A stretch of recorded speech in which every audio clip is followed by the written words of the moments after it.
Well, Fenton and I used to live in New York in the East Village in the 80s, and so we were very much aware of Mapplethorpe. We never met him. He was a little older than we are. But we were very aware of him as a sort of brand, and we were aware of his work, and then obviously the controversy that happened after he died, we knew a lot about that.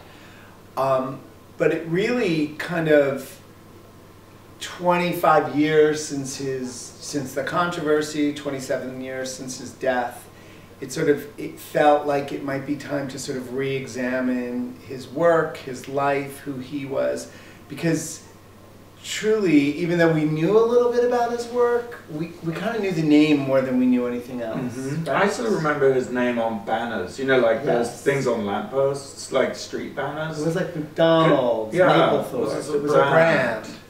We didn't really know the work that well. We knew there was like naughty work. Yeah. Right? Naughty work. Yeah. Yes. And we knew of the flowers. I mean, we knew the work, but superficially. Yeah. I mean, I think part of the beginning of our process really was to actually look at the work. I mean, he died at the age of 42, yet he produced so much work. It's unbelievable how much work he produced in such a short period of time. In the film, we almost have 500 photographs in the film. So really, one of the beginning, the sort of beginning of our process was really to start to look at the work, to look at the pictures. Well, we've been asked back a few times, what is your favorite? And it is difficult to pick one out of so many, I mean, I personally like the Gloria Turner-Taxis portrait that he took near the end of his life, and she's just looking, she was a very extravagant, crazy person at the time, but the portrait he did of her is her hair is back, and she's just wearing a string of pearls and looking down. It's very minimalist, but radiant portrait, and it's just a fantastic picture. But I'm not sure if really there's one picture really that's a favorite, so much as the idea that our favorite thing about him was that really his life, he said this himself, he said his life was the work of art. And all the pictures he took were sort of documenting his life. And so I suppose the favorite work of art out of all of his works would be himself, for me. I understand that. Yeah, and what's your favorite one? I can never answer that question because there are too many.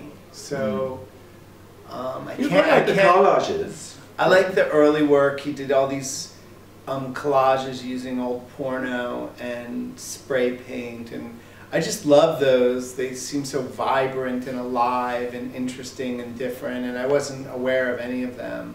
I also came to like a lot of the color flower portraits, which were also images. I was aware of the flowers, but I didn't look at them in the way that I did making this film. And then also, shortly after we started to work on this film, we discovered that LACMA and the Getty, these two incredible art institutions in Los Angeles, well, in the world really, we're doing a joint retrospective, and that retrospective is now up in Los Angeles, and at the LACMA retrospective, one of the walls is just all the color flower photographs, and it's really kind of beautifully curated. Getting access is always kind of difficult. You tap dance and you remind, but it wasn't as difficult as it normally is, because we first had to get access and permission from the Mapplethorpe Foundation and then Getty and LACMA, and I think everybody understood that we wanted to make a serious film and that we've made great films in the past. And that in many ways Mapplethorpe is similar to a lot of our other subjects from the past, in that he's someone who has been sort of overexposed and under-revealed. So I think the various institutions kind of felt comfortable with our approach and sort of gave us a green light pretty quickly. Yeah, And then it was really just a question of getting it done in time, because we knew we had to have the film done by the time those exhibitions opened. You know, because there would be this sort of tsunami of interest in Mapplethorpe, and we didn't dare miss that, right? We wanted to ride the wave. But it was really surprising that the Mapplethorpe Foundation, like, they, not only did they give us permission, but they had no editorial control. So it was a huge leap of faith for them. Yeah. And I think they like the film. At least they've suggested they do to us. But they really, you know, I mean, if we were bad filmmakers or if we had some ulterior motive, it might not have been good for them, right? Yeah. I mean, they were very open. They were very open. When they like, I mean, there's been a number of books about Mapplethorpe, and there's a great biography by Patricia Morrisroe. But in terms of films, there isn't that much. I think people look at the work and think it's all about the sex pictures or his lifestyle, and really I think what the film reveals is that he saw himself as this work of art and lived his life as a work of art in progress. And I think that that is a radically different look at Mapplethorpe, because critics write about Mapplethorpe and they're always looking at the pictures and talking about the pictures and evaluating them, and yet really it was his life that was the work of art, and the pictures were documenting that. And also, you know, just to add to that, I mean, I also think that people just, it's not that we made the film to change people's point of view, because we didn't even have a point of view when we went into making the film. But I think people, before they see the film, don't even know who Mapplethorpe is. And I do think you get to know him through this film. So I think that's, the film humanizes him just by sort of letting him, because he talks more in the film than anybody else. Yeah.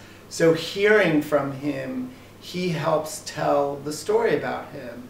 And up until this point, I mean, we obviously have interviewed a number of other people who are featured in the film, but like, he's the main narrator. So getting to hear from Mapplethorpe and having him explain who he is and why he does what he does and what his work is about is, I don't think that's really happened to this point. I mean, it has, and there have been other people who've made docs and have done great stuff with Mapplethorpe, but I think in totality, I think it's hopefully will help people to get to know him better.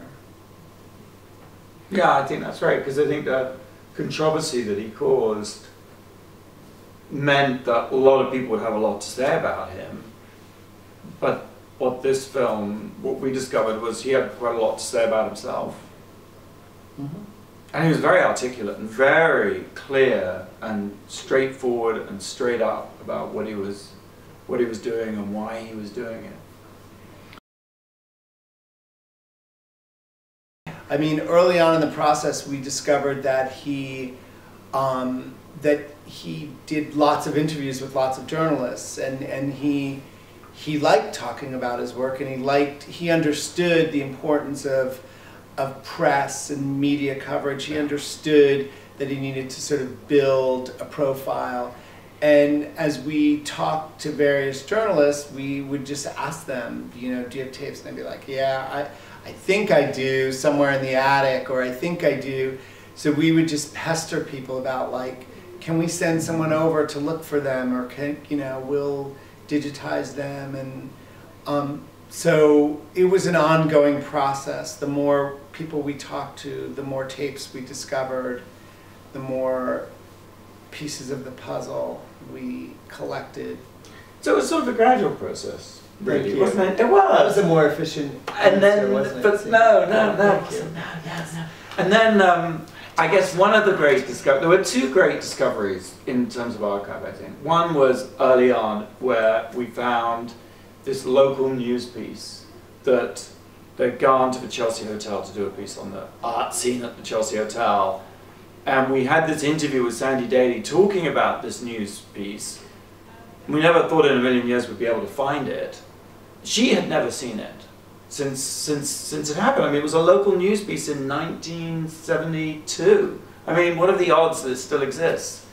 And we found it, and there was Mapplethorpe, the young Mapplethorpe, hanging up his early sculptures on the wall. So that was great.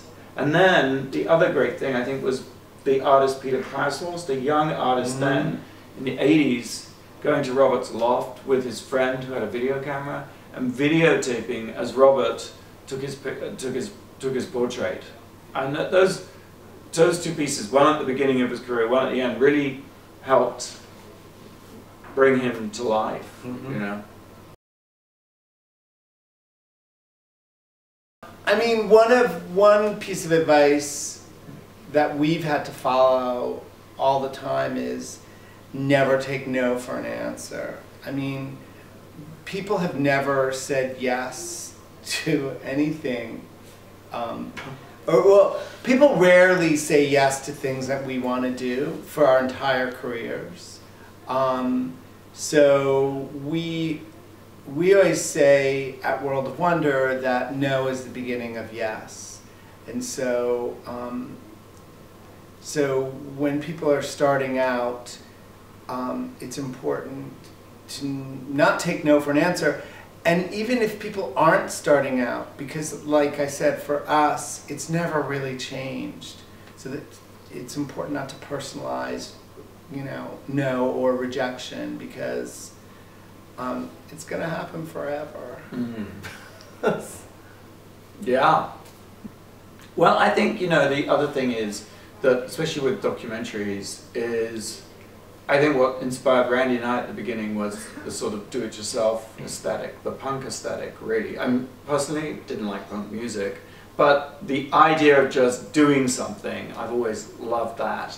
And now with, you know, you can make it on your iPhone, and you can distribute it on YouTube. So that isn't problem solved by any means, because with everybody doing that, how do you get attention? But in a way it circles back to Mapplethorpe, because it's one thing to create the work, which I think you can just do now and should do.